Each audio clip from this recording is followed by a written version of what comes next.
सर्व आदरणीय विद्यार्थी मित्रांनो नमस्कार. मी आपला DGK सर, तोळनूर, तालुका अक्कलकोट, जिल्हा सोलापूर, महाराष्ट्र. आज 16 एप्रिल 2025 आहे.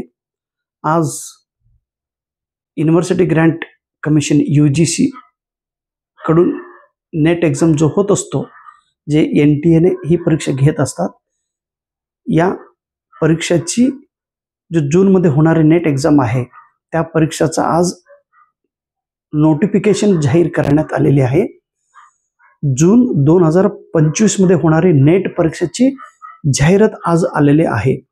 कृपया ह्या जाहिरात व्यवस्थित पहा आणि आजपासून ॲप्लिकेशन भरायला सुरुवात करा. UGC NTA नेट एक्झाम जून 2025 NTA नॅशनल टेस्टिंग एजन्सी ही परीक्षा घेत असतात. ही वेबसाईट आहे UGC net NTA AC in. Online form आजपासून सुरू होत आहे.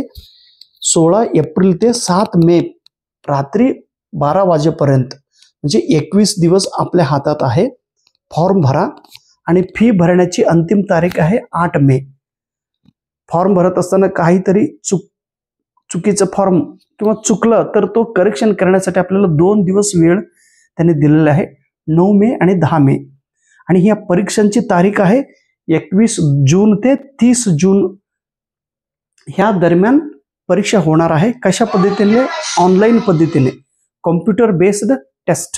एक्झाम मोड ऑफलाईन नाही, हे ऑनलाईन एक्झाम होणार आहे.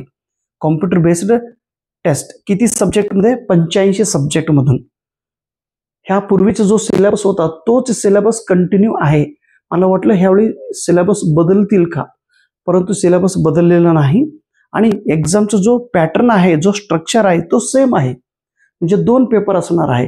पेपर क्रमांक 1 हा जनरल पेपर असतो, 50 प्रश्न, एका प्रश्नाला 2 गुण, 100 मार्कासाठी.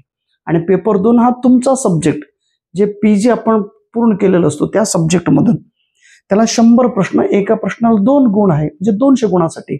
एकूण 300 गुणांचा हा पेपर असतो. आणि इथं नेगेटिव्ह सिस्टीम नाही. एखादा प्रश्न चुकला तर त्याला मार्क कट होत नाही. आणि हे सलग 3 तासांचा पेपर असतो. पेपर 1 झाला की लगेच पेपर 2 सुरू होतो. आणि परीक्षेची फी आहे ओपन कॅटेगरी विद्यार्थ्यांना 1150 रुपये, आणि OBC विद्यार्थ्यांसाठी 600 रुपये, आणि SC ST आणि दिव्यांग विद्यार्थी आणि थर्ड जेंडर विद्यार्थ्यांसाठी 325 रुपये आहे. आणि आपलं महाराष्ट्रात 26 सेंटर आहे ऑनलाईन. आपला जो नेट एक्झामचा सेंटर 26 आहे, 26. आणि ते 26 कोणकोणते सेंटर आहे हे आपलं फॉर्म मध्ये दिलेलं आहे. ते नोटिफिकेशन व्यवस्थित वाचन करा. नेगेटिव्ह सिस्टीम तर नाही. जे गेल्या वर्षी जो रूल्स आहे तेच रूल्स त्यांनी कंटिन्यू केलेले आहे.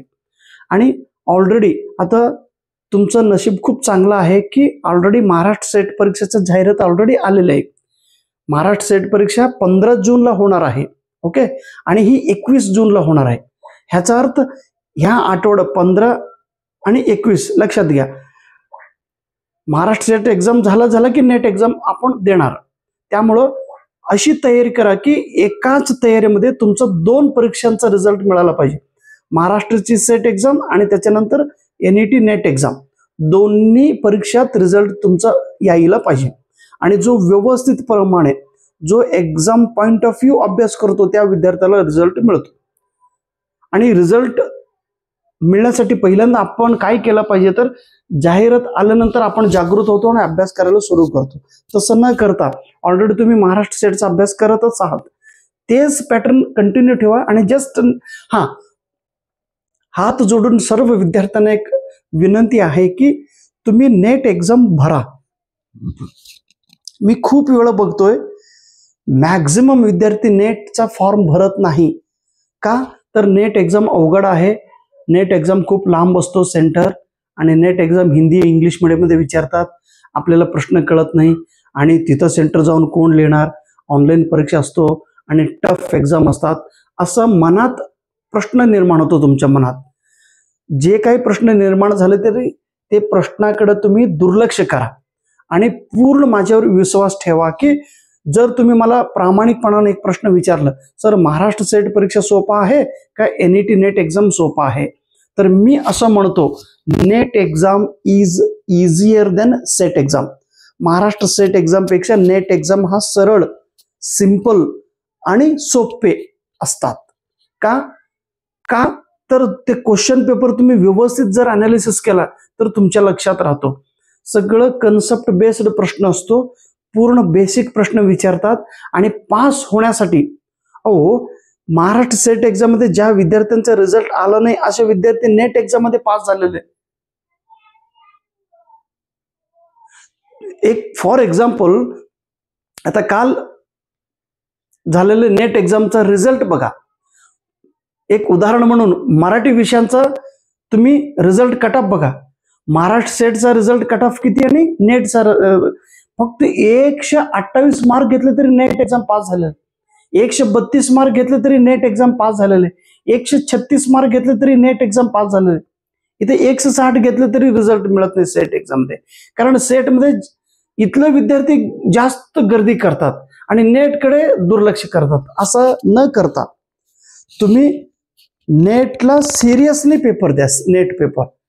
आणि नेटकडे तुम्ही सिरियस असेल तर सेट ऑटोमॅटिकली निघून जातो, ऑटोमॅटिकली तुम्ही पास होणार. आणि एकदा नेट पास झालं तर ते नॅशनल लेवल तुम्हाला परमिशन मिळणार, म्हणजे नॅशनल एलिजिबिलिटी. त्यामुळे त्याचा दर्जा जास्त आहे, त्याचा कॉन्फिडन्स जास्त वाढतो. नेट पास झाल्यानंतर सेट काय ते एकदम किरकोळ वाटेल तुम्हाला. फक्त सेटकडे लक्ष न देता, सेटकडे लक्ष द्या नाही म्हणत नाही मी, सेटचाच तुम्ही तयारी करा, परंतु नेट परीक्षा द्या.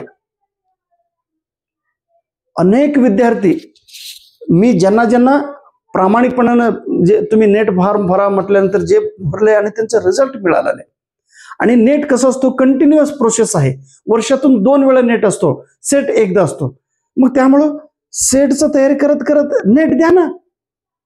आता काल एक कर्नाटकचा एक विद्यार्थी आहे, रायचूर युनिव्हर्सिटीमध्ये तो PG शिकतो, MA सेकंड इयरला होता, पॉलिटिकल सायन्स. तो कर्नाटक सेट एक्झाम पहिल्यांदा दिला, फेल. मग त्यावेळी त्यांना बोललो की तुम्ही नेटचाही द्या, आणि तो नेट पास झाला. आणि दुसऱ्यांदा पुन्हा कर्नाटकचा 2024चा केसेट दिला, केसेट मध्ये फेल झाला तो. मी म्हटलं तुम्ही नेट द्या की. नेट दिला आणि नेटमध्ये GRF मिळवला तो. आता एकदा नेट आणि एकदा GRF झाला की सर माझं काम झालं. आता विद्यापीठात, रायचूर विद्यापीठात माझं असिस्टंट प्रोफेसर म्हणून काम झालेलं आहे. आपण फक्त एकाला न धरता सेट आणि नेट दोन्हींचा पॅटर्न एकच आहे. त्यामुळं पेपर 1 कडे लक्ष जास्त द्या. पेपर 1चा सिलेबस कमी आहे, तिथं स्कोर जास्त करता येतो. आणि तुमच्या माहितीसाठी आतापर्यंत 1000 व्हिडिओ मी पूर्ण केलेला आहे. ते युट्यूबमध्ये बघा आणि ते प्लेलिस्टमध्ये जावा. युनिट वाईज सगळं व्हिडिओ केलेलं आहे. 2023चा असू द्या, 2024चा असू द्या, 25 सगळं व्हिडिओ बघा ना. सगळं व्हिडिओ बघितल्यानंतर तुमच्या लक्षात येतो. फक्त बघू नका, ते नोटबुकमध्ये नोट्स काढा पेपर 1 साठी. आणि पेपर 2 साठी तुमचं इंग्लिश लिटरेचर असेल तर माझ्याकडे इंग्लिश लिटरेचर पुस्तक आहे, ते तुम्ही रेफर करा. किंवा तुमचा विषय दुसरा जर असेल, दुसरा सब्जेक्ट कुठलाही सांगा, त्या सब्जेक्ट बद्दल माझ्याकडे जे काही मी कलेक्ट केलेले इम्पॉर्टंट जे काही क्वेश्चन्स आहे तेवढंच प्रश्न तुम्ही अभ्यास करा, त्याचं व्यवस्थित अनालिसिस करा, रिझल्ट मिळतात. तो सिलेबस तुमच्या समोर ठेवा आणि मी दिलेल्या प्रश्नांची जे झेरॉक्स आहेत त्याचा अनालिसिस करा. इंग्लिश मीडियम मध्ये आहे म्हणून घाबरू नका, त्याला मराठीमध्ये ट्रान्सलेशन करून अभ्यास करा, होऊन जातो. कसं आहे, इथं डेअरिंग करणं महत्वाचं आहे. थोडं धैर्य ठेवा आणि रिझल्ट मिळतो. आणि पेपर 1 तरी ऑलरेडी मी माझं मराठी मीडियमचे पुस्तक आहे, हे मराठी मीडियमचे एक पुस्तक रेफर करा. आणि इंग्लिश मीडियम असेल तर ते इंग्लिश मीडियमसाठी हे एक पुस्तक रेफर करा बस. आणि हे 2 क्वेश्चन बँक कंपल्सरी रेफर करा. हे ऍडव्हान्स्ड लेवल क्वेश्चन्स आहे आणि हे बेसिक लेवलचे क्वेश्चन्स आहे. आणि पुस्तक दाखवण्याचा पाठीमागा उद्देश तेवढाच, जर मला रिझल्ट मिळत असेल तर तुम्हालाही रिझल्ट मिळतो. त्यामुळं विश्वास ठेवा. आणि एप्रिल महिना, एप्रिल, मे, जून, अजून आपल्या हातात 65 दिवस आहे. बघा, एका दगडात 2 फळ आपल्याला मिळणार आहे, महाराष्ट्राचे सेट आणि NET नेट एक्झाम. मला एकाच दगडात एवढं 79 वेळा मला सर्टिफिकेट मिळालं. तुम्हाला एकदा सेट, एकदा नेट, एकदा पास झाला ना बस, पुन्हा हे परीक्षा द्यायची गरजच नाही तुम्हाला. आणि माझ्यासारखं येडा डिसिजन घ्यायचं नाही, पुन्हा पेपर बसायचा, पुन्हा पास व्हायचा नाही. एकदा मी येडा झालं. तुम्ही एकदा पास व्हा आणि डायरेक्ट कॉलेजमध्ये शिकवायला सुरुवात करा. कारण नोकरी मिळणं खूप कठीण आहे. कितीतरी नेट सेट पास झाल्यानंतर सुद्धा नोकरी मिळत नाही, हा वास्तव स्थिती आहे. परंतु मिळत नाही म्हणून आपण प्रयत्न करायचे सोडायच नाही. एकदा अगोदर ठरवा की मला प्रोफेसर व्हायचं का नाही, किंवा मला सेट पेपर द्यायचं का नाही. ठरवून पेपर द्या. उगा नॉमिनल म्हणून पेपर देऊ नका.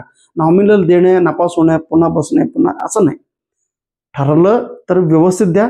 एकदा रिझल्ट काढला तर पुन्हा हे सेटकडे बघायची गरज नाही. कॉलेजला जॉईन व्हा, CHB वर सुरू करा. नंतर सगळं तुम्ही जसं जसं चालत जाणार तसं तसं तुम्हाला रस्ता सापडत जातो. अगोदर सगळं मला मिळालं पाहिजे तसं काहीही नसतं. त्यामुळं आपलं अमेरिकामधील जे गुलामगिरीचा झळ सहन केलेला जॉर्ज वॉशिंग्टन कार्वर, त्या माणसाने तर मातीपासून पेंट बनवला. मातीपासून पेंट बनवणं. ज्यांच्याकडे कौशल्य आहे, ज्यांच्याकडे बुद्धिमत्ता आहे, ज्यांच्याकडे क्रिएटिव्ह नॉलेज आहे. आई वडील शिकलेलं नाही, लहान असताना आई वडील मरण झालेले, हे अनाथ असलेले हा मुलगा मातीमधून पेंट तयार करून जगप्रसिद्ध विज्ञान होत असेल तर आपल्याला एका पुस्तक वाचन करून सेट रिझल्ट काढता येत नाही का?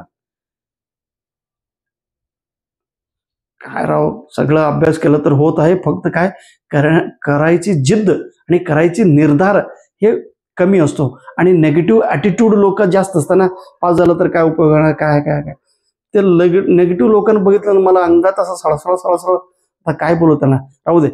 तसले नेगेटिव्ह लोकांबरोबर बोलून काही उपयोग नाही. फक्त तुम्ही ठरवा पेपर द्यायचं का नाही. द्यायचं असेल तर पूर्ण योग्य आणि 100% डिवोट देऊन तुम्ही तयार करा. रिझल्ट मिळतो. Thank you so much. नमस्कार.